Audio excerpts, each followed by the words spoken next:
Yo, what up, y'all? This is your boy RTR Mully Main, and we back with another episode of the Elephant in the Room podcast, the podcast that is exclusively for Alabama basketball, hoops, and any of the players, personnel, or anything involving Alabama basketball for men's.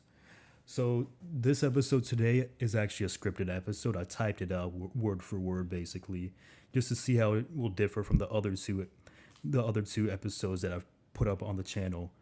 Those ones were more like how do I say, just off the top, kind of improv. So yeah, I'm just trying it out. Let me know what you guys think about this, and also whether I should continue on these player evaluations that I'm gonna do. But yeah, without anything else to say, let's get into the video. So Charles Bediako is the player that I expect from Alabama to have the biggest breakout season next season, and maybe one of the biggest breakouts in the entire country. Charles came into Alabama very raw but with high upside. He is a pure 7 footer with a long wingspan, and is very lanky and is still developing his game. He immediately came into Alabama with great rim protection cuts, but his lack of quickness and difficulties reading opposing players' movements led to a lot of foul issues earlier in the season, which is normal for freshman centers. And it got to where, in a lot of possessions, he would just stand there holding his hands up in front of the rim and still draw fouls. But again, that's normal. He's not the only center that has had issues with that. And as the season progressed, he became a lot better at getting to the right spots and he's contesting without fouling. He's even had a couple of defensive possessions where he was able to jump up perfectly without fouling and take a driver like a big man straight to his body. And at times, even when he was able, when he may be like a step behind, when he goes up to contest a shot, his height and his wingspan makes up for it and still forces a miss, especially on, quicker and but smaller guards. As the season went on, it became so apparent how much significantly better the rim protection was when Bediako was on the court versus when he was not. He was easily the most impactful defender on the team, and that was even with Keon Ellis playing great first team All SEC defense.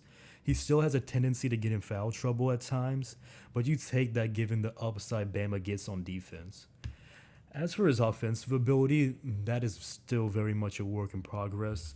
One could argue his offense did get better throughout the season, and I do think it did in certain aspects, but I also think it declined in others, which I will address after the point I'm going to make right now. One of my problems with Bediako throughout the season was how he affected the offensive side of the ball. And I'm not even talking about his skill set necessarily or implying that he makes a lot of mistakes.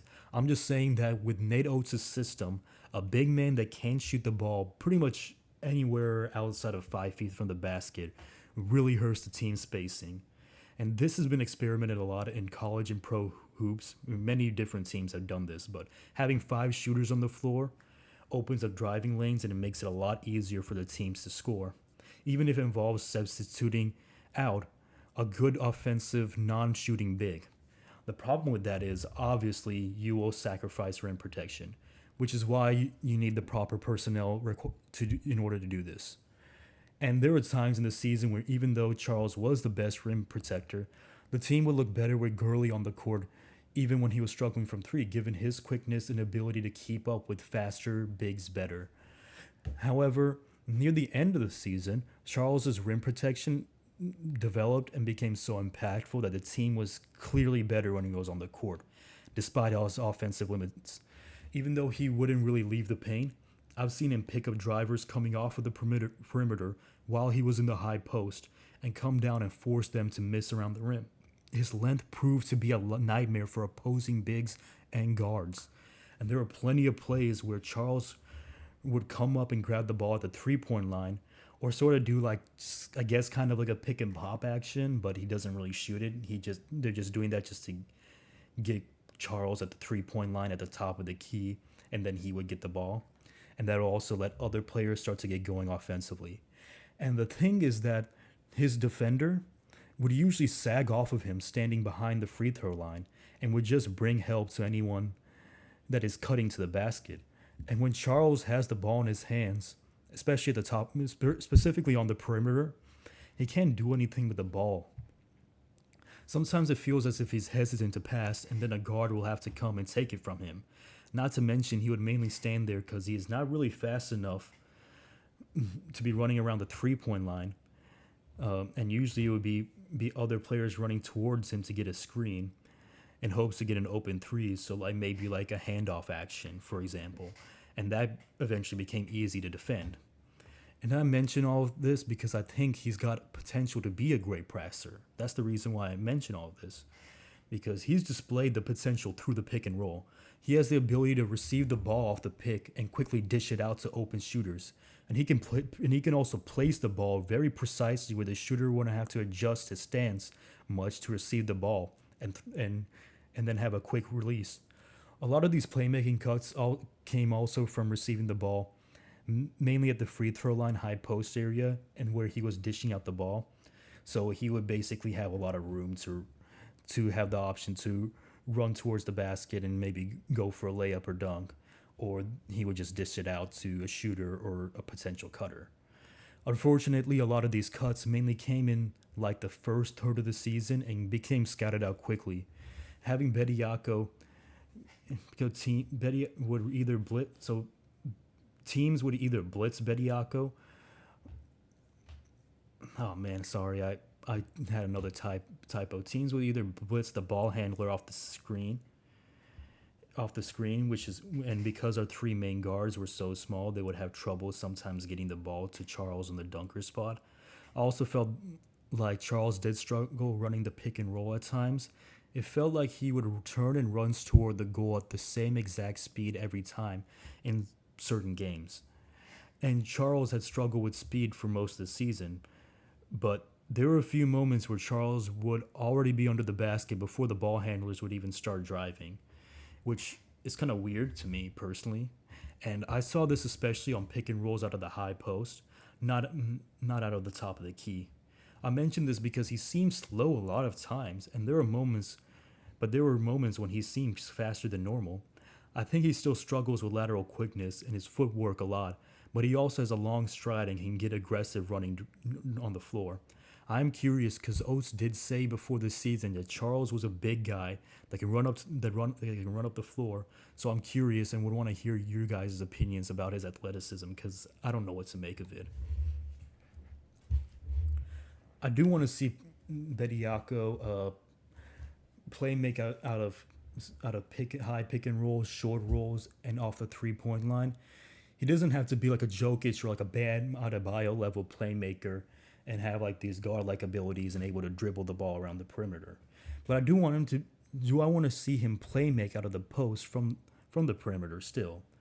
Take for example Yusuf Nurkic or Steven Adams, who show that you don't have to necessarily be a good ball handler or really dribble the ball to play make out of these areas. And Bam and Jokic do a lot of playmaking without dribbling as well. Bama loves to utilize backdoor cuts a lot, which I want to see Bediako get more confident passing to. I want to see him be able to make passes even around his defenders to cutters, because Bama could also use split actions with two guards or wings away from the ball, and Bediako can showcase his playmaking by making a tough pass to a player going towards the rim. Steven Adams really thrived on the Grizzlies with split actions as well as elbow actions. If that is not there, can also do handoff actions to get a guard open for a three. I know Oates would love to utilize these more and would like to see Bediako getting better at screening off of the handoff. It is something a lot of NBA centers are trying to develop, and that would really help Bed's draft stock. I saw Robert Williams in the NBA Finals make like this tough pass around a defender, and he placed the ball right where the cutter's defender couldn't slap it away, and like this, it was a super tight spot where he had to reach over his defender and make this precision pass, and the play resulted in the layup. And I mentioned that because you don't really think of playmaking that much with Robert Williams as much as you do other bigs. So the game is continuing to evolve, and playmaking for bigs is becoming more and more important. My only concern is that maybe that would not be developed because a player that showcased a lot of perimeter playmaking in college was Jordan Bruner. He could play make out the pick and roll, elbow, post, perimeter, off the dribble. He could throw up nice and soft precision passes that set up players for easy buckets, as well as just dish fast passes through defenders from the outlet or across court to an open shooter. And he even had a quick trigger as well. Like seriously, like this dude would even be taking the ball down the court off a rebound and would be throwing bounce passes in tight spaces to a guy underneath the goal, and that would give like easy layups.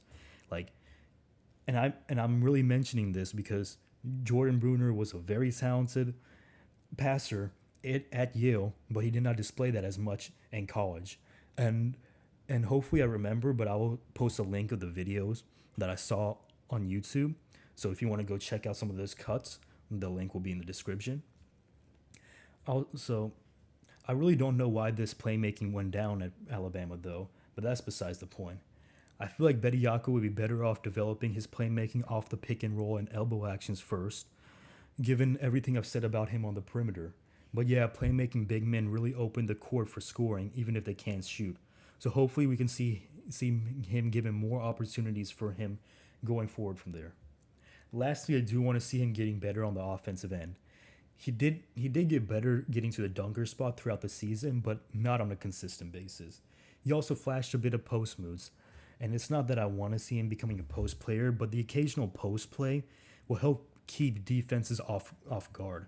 It's one of the reasons why Jokic had a historically efficient scoring season this season, when paired with his overall skill set. I really think Charles has a lot to develop on, but he has a lot of potential to develop on these things. He has the tools and size to develop into a great overall big, and he's displayed a lot of that potential already in this one season in college. I'm looking forward. I apologize, I had to get up for a second, but I'm looking forward to him being one of the best rim protectors and a good pick and roll player next season. He also has added 10 pounds of muscle so far this offseason, so maybe he might be more aggressive at scoring in the post, off the glass, and even athletically. Let me know what y'all think of Charles's play for next season, guys. Comment below your expectations or any thoughts you have on him. I may do more breakdowns like this on players going into next season. Most likely Darius Miles next, since fans are expecting him to make a big jump in his game next season. So yeah, comment below if you'd like me to see me continue this series, and who should I do next. This has been RCR Mully Main on Charles Bediako. Like, share, subscribe, and take it easy, everyone. Peace.